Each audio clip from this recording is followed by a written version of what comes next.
Yo, what's up, guys? I'm gonna show you my progress with Future House. I'm getting closer. Future House is a really hard genre for me. Probably the hardest I ever practiced. I don't make a lot of like loud EDM. I make a lot of chill vocal EDM, like in instrumentals and shit. So, you know, to try to make a standalone Future House track is like just out of my league right now. Especially because those guys are really progressing and I haven't been practicing. So lately though, I've been laying a bunch of Future House drops down just to get used to it and get into the flow of things. I know I could crack it. I know I can make a perfect Future House drop that competes with the best guys in the world, but we're not there yet. So I'm going to show you my progress. I'm going to show you how I made it. We're close, but basically I was listening to this song a million times over, trying to make elements that I heard in this drop. It doesn't sound just like that drop, but I try to make elements that sound like that drop. So yeah, check out AlexRomeSound.com. Got my courses and my sound banks and my lessons. All of this stuff you can learn if you hit up AlexRomeSound.com and hit me up from there. But anyway, let's clear this up. I'm gonna play this and then show you what we got.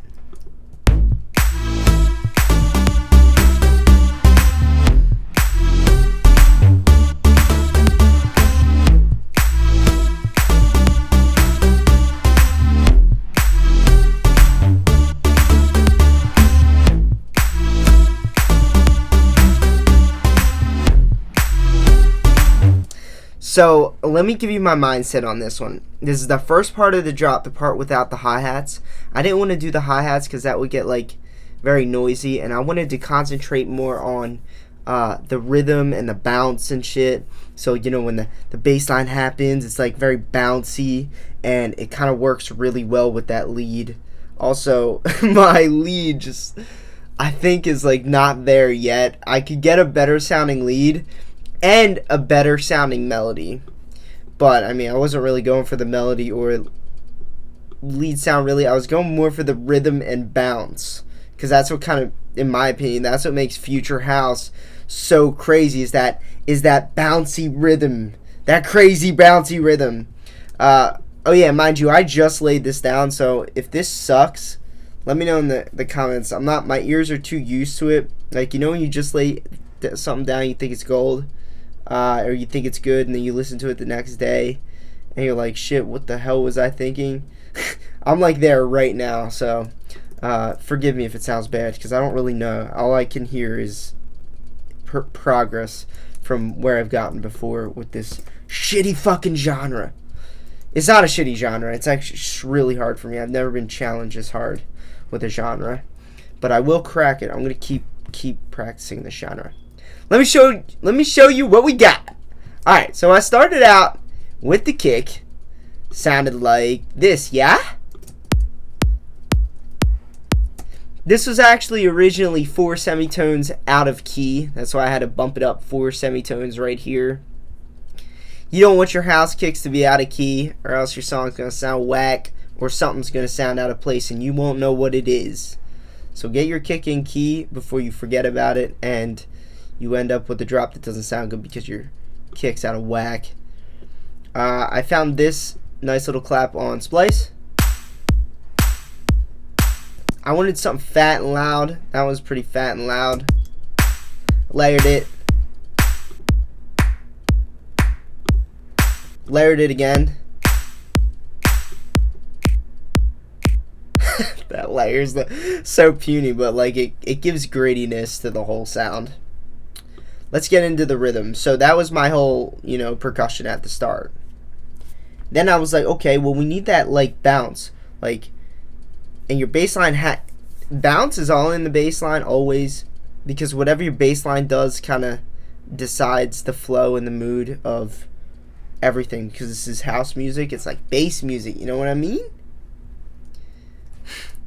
So this one I wanted to be like pluck bass. So when the first kick hits, you get like a bow, and then it like stops, and then the next kick hits, you got your bass, and then it does its thing and then stops, and then the next kick hits.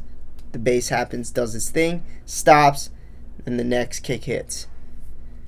That's what I wanted this to do, so then I can rhythm match everything and kind of make it start bouncing. So this is what we got for the bass. This is like the overall sound of the bass. This bass is not EQ'd yet, so when you're not seeing anything over here, don't judge me.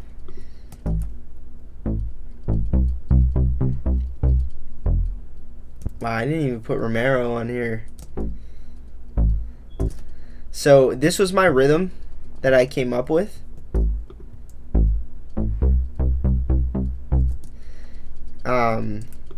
Let me just play the whole thing for you instead of stopping it and talking. I talk so much.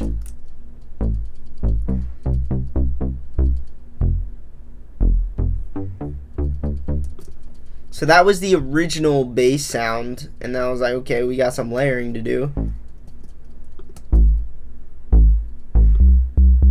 Here's the sub part of it, but obviously I didn't EQ the sub out of this one.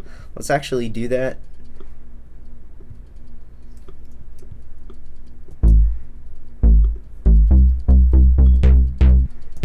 And then I had a OTT layer of this one, same layer here. This is just an EDM pluck. Look up. I think it's in my video. Every EDM artist uses this sound. Look that up, and you'll learn how to make an EDM pluck. Or, it's something like. I probably have a video called how to make a pluck or EDM pluck, and it's going to show you how to make this pluck. But basically, this pluck, I added I didn't OTT it. I actually did the internal OTT here, the internal compressor to Serum, just to make that harder pluck. So now all three of these layers, it's pretty fat, if I don't say so myself. And then, so together,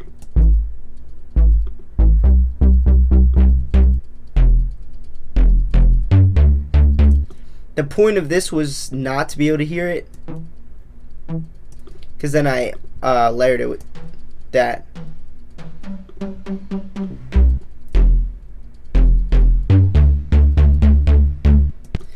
When you can mush your sounds together and make them sound like one thing, you're gonna be better off in this genre. That's what I think, because there's not that many moving parts. All the parts kind of work together in this genre, and that's where I'm at right now. So anytime you can get your bass line and layer it all the way up through the lead without doing too many moving parts, too many different moving parts, and keep everything rhythmically together, like you can see this, like, look, same rhythm all the way straight through the chords, from the sub bass all the way through the chords, same rhythm. And that's where I'm at with that, because there can't be too much moving parts, or else it would sound like a loose clusterfuck with all this shit going on. Because you have, like, I'm cursing a lot. Sorry if anybody's, like, offended by cursing. I apologize. But anyway, yeah, there's a lot of layers in this genre, but not a lot of different moving parts. They all do the same thing. Why the hell do I have this? Oh yeah, just dirt. Just to add dirt and grit to this bass line. So here's where this gets interesting. This is the bass line all the way up through the chords.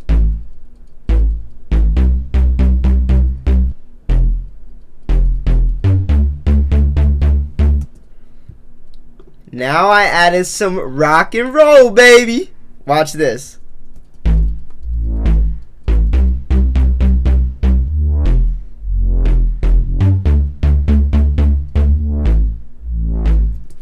Okay.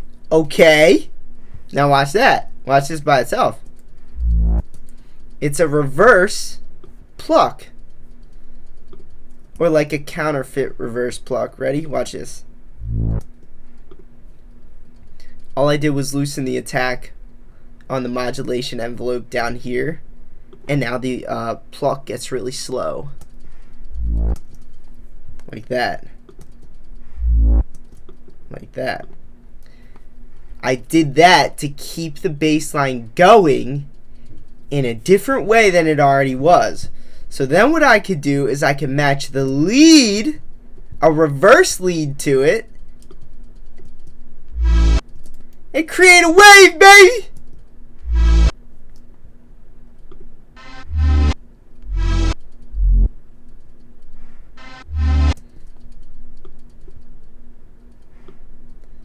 I want that to go like right close to that.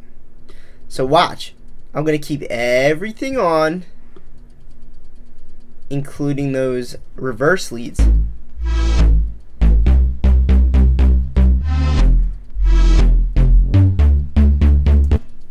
These, I'm actually going to, I already have that, okay. What about this one? I already have it, alright. I didn't think I had Romero on those. Okay. Plus the kick.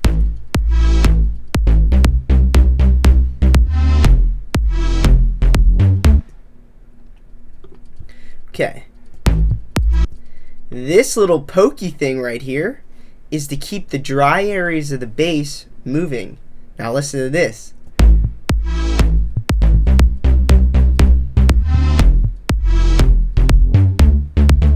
By itself. Look, just these and the lower bass line.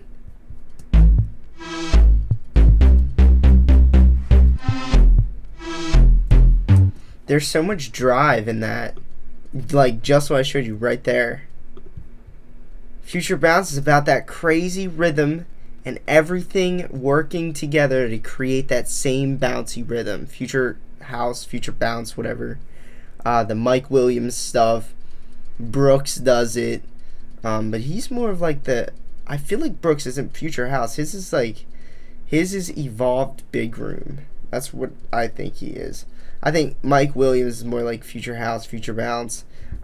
This whole channel, Future House music, that's all Future House.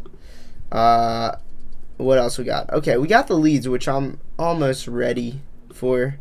I feel like I can get a cooler sound, but I mean, this sounds like a Future House lead, but it sounds like generic Future House.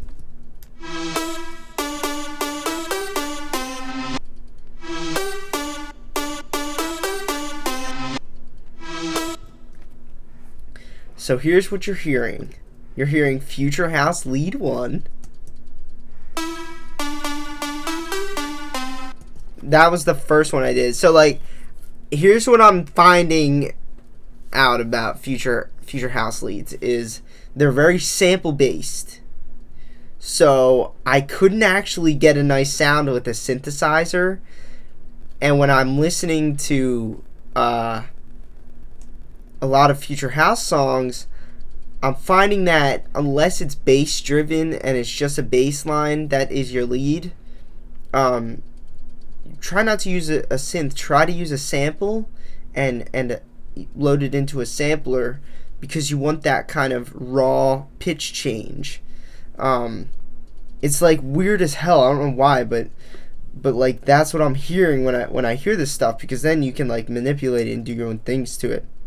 I layered this with this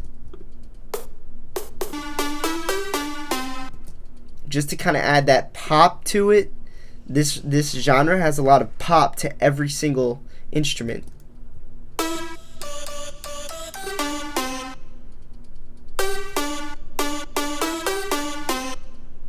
I hate that melody.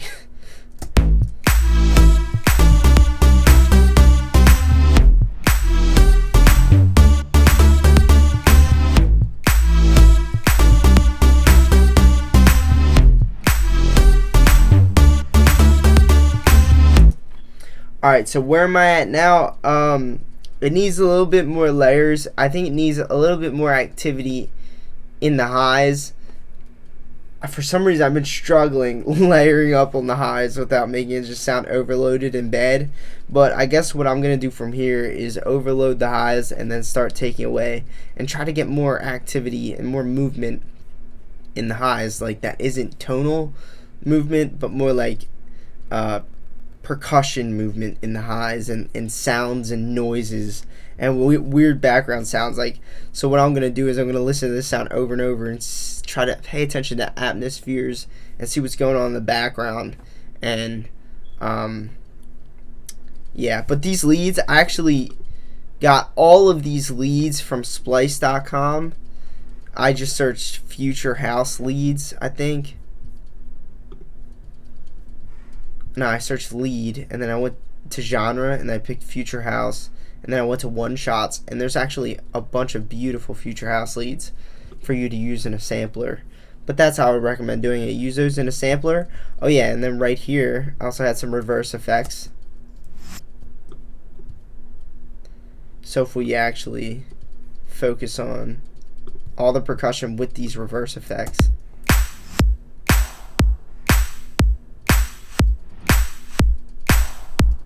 That's what we got. I could do a little better than that though.